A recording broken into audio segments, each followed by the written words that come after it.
Hello friends, मेरे channel अजी मैटिची में आप सभी का फिर से स्वागत है। तो दोस्तों, आज के इस वीडियो में हम जानने वाले हैं, सीखने वाले हैं कि एक एयर जो ज़मीन होती है उसकी लंबाई चौड़ाई कितनी होती है। यानी कि एक एयर ज़मीन को अगर हम नापना चाहें वर्ग मीटर में या फिर वर्ग फीट में या फिर वर्ग गज में, यानी मीटर या फीट या फिर गज में नापे तो कितनी ज़मीन होगी एक एयर, वो जानकारी आपको इस वीडियो में मिलने वाली है। यानी कि समझेंगे कि एक एयर जो होता है उसमें कितने वर्ग मीटर होते हैं, कितने वर्ग फीट होते हैं और कितने वर्ग गज होते हैं। ये जानना हमें ज़रूरी बनता है, क्योंकि अगर हमें ज़मीन नापना हो तो हम इसका भी इस्तेमाल कर सकते हैं ज़मीन के नापने के लिए।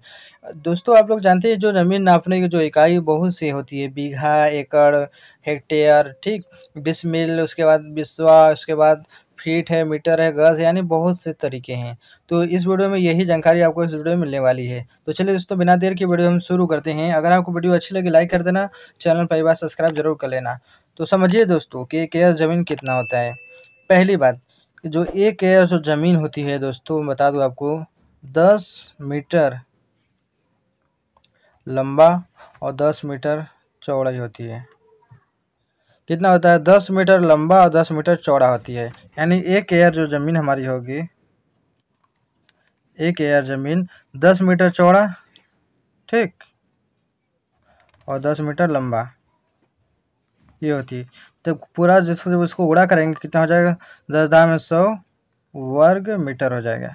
क्योंकि दोस्तों, जो ज़मीन है, जो नापते हैं ज़मीन, तो वो सीधी रेखा में तो रहेगी नहीं, ज़रूर कुछ ना कुछ लंबाई चौड़ाई ज़रूर होगी। चाहे सीधे हो, चाहे थोड़ा तीखे पे हो, यानी कान है मतलब कि तीखा हो, या फिर टेढ़े मेढ़े हो, यानी इस तरीके से ज़मीन ज़रूर रहती है। तो इसीलिए उसमें क्या लंबाई और चौड़ाई कुछ ना कुछ उसमें ज़रूर ही मिलता है। इस वजह से ये क्या हो, उसका वर्ग हो जाता है, यानी कि वर्ग मीटर में नापा जाता है। यानी वर्ग में ज़मीन जो होती है, चाहे उसकी लंबाई चौड़ाई फिर मीटर में हो या फिर फीट में हो या फिर गज में, आपका वर्ग में ज़रूर रहेगा। तो पहला हमारा जो पॉइंट था वो हमारा पूरा हो गया कि एक एयर जो होता है 100 वर्ग मीटर के बराबर होती है। अब हम चलते हैं अपने दूसरे पॉइंट की तरफ कि एक एयर कितना होता है, कितने वर्ग फीट के बराबर होती है। तो समझिए दोस्तों कि इसको हम कैसे निकालेंगे कि कितने वर्ग फीट होते हैं, ठीक है। तो इसके लिए समझना पड़ेगा कि देखो, एक मीटर जो होता है, क्योंकि हमें देखो अब हम दूसरा पॉइंट निकालने जा रहे हैं फीट वाला। एक मीटर जो होता है आपका 3.28 फीट के बराबर होता है, क्योंकि एक मीटर जो होता है 39.37 इंच के बराबर होती है। जिसकी वजह से जो एक मीटर की जो लंबाई होगी फीट में 3.2808 ऐसे बहुत से जाएंगी, तो मैं 2 अंक तक यहाँ ही लेता हूँ, ठीक, इतना फीट होती है।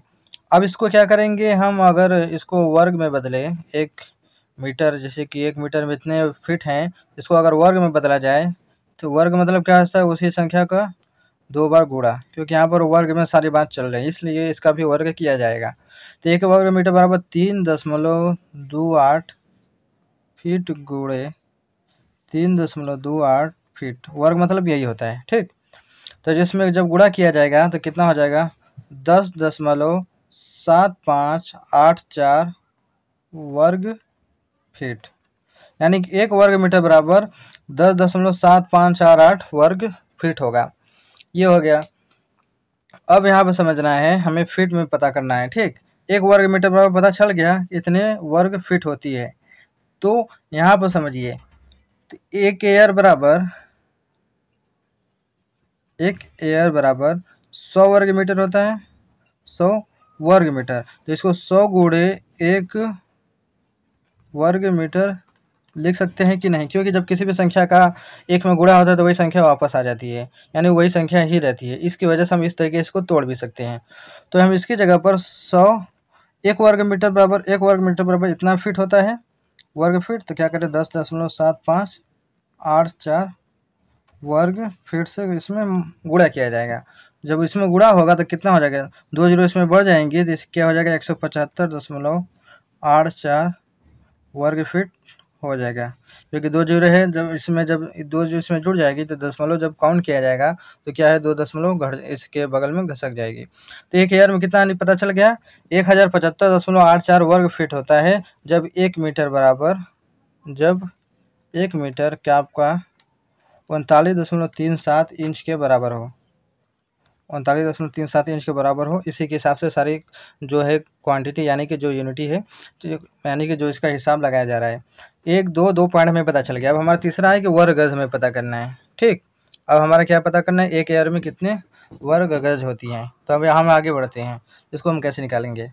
तो देखो, एक गज होती है, 1 मीटर जो होती है आपकी, या फिर इसको हम इस तरीके से भी समझ सकते हैं।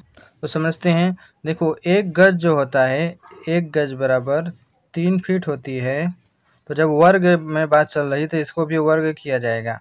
तो क्या हो जाएगा, 1 वर्ग बराबर गज बराबर 3 का जब फिर वर्ग होता क्या हो जाएगा, 9 हो जाएगा। 3 3 9 वर्ग फीट हो जाएगा, यानी 1 वर्ग गज हो गया 9 वर्ग फीट के बराबर। तो इसको हम क्या करेंगे, देखो यहाँ पर एक कहाँ गया, 1 वर्ग मीटर बराबर इतना वर्ग फीट होती है। ठीक, इस हिसाब से हम इसका हिसाब लगाएंगे, इसमें यानी रखकर इसका हिसाब निकालेंगे। तो क्या हो जाएगा हमारा यहाँ पर नहीं, इसमें एक एयर में जितने वर्ग फीट होते हैं इसमें इसका मान रखा जाएगा।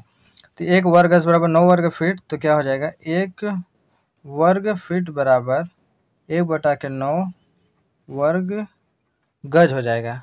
कितना हो जाएगा, 1 वर्ग फीट बराबर 1/9 वर्ग गज, क्योंकि 9 इसमें इस बार चला जाएगा बराबर, इसलिए वजह से 1 वर्ग फीट रह जाएगा और 1 वर्ग गज हो जाएगा। यानी कि उसके बाद हम क्या करेंगे, समझिए ध्यान से, आप लोग देखेंगे समझ में आ जाएगा। तो देखो, एक एयर में इतनी वर्ग फीट होती है, एक एयर बराबर क्या होता है, 1075.84 क्या होता है, वर्ग फीट होती है, वर्ग फीट। तो वर्ग फीट 1 वर्ग फीट बराबर 1/9 वर्ग गज होती है। तो इसके वर्ग फीट को हम गज में बदलने जा रहे हैं। तो क्या इसमें 9 से भाग दिया जाएगा, यानी 1/9 से जब भाग दिया जाएगा तो मतलब कि 9 ही से भाग दिया जाएगा। इसमें भाग देंगे तो कितना आ जाएगा, 1.195, यानी 1 एयर बराबर कितना हो जाएगा, 1.195 वर्ग गज। जब इसमें 1 एयर में इतने से भाग दिया जाएगा तो कितना आ जाएगा, 119.53 वर्ग गज हो जाएगा। तो यहाँ पे देखिए दोस्तों, हमारा तीनों पॉइंट निकल गया जो हमें निकालना था। वर्ग मीटर निकालना था जो तुरंत ही निकल गया था, वर्ग फीट निकालना था तो इसको भी हमने निकाल लिया, और उसके बाद वर्ग गज निकालना था, इसको भी हमने निकाल लिया। यानी इस तरीके से हम निकाले जो बहुत ही डिटेल के साथ है। आप डायरेक्टली भी इसको याद रख सकते हैं, जो कि मैंने बता दिया है तीनों पॉइंट। ठीक, तो आई होप आपको वीडियो अच्छी लगी होगी। तो वीडियो को लाइक कर देना, चैनल पर एक बार सब्सक्राइब कर लेना। चलिए मिलते हैं एक नए वीडियो में।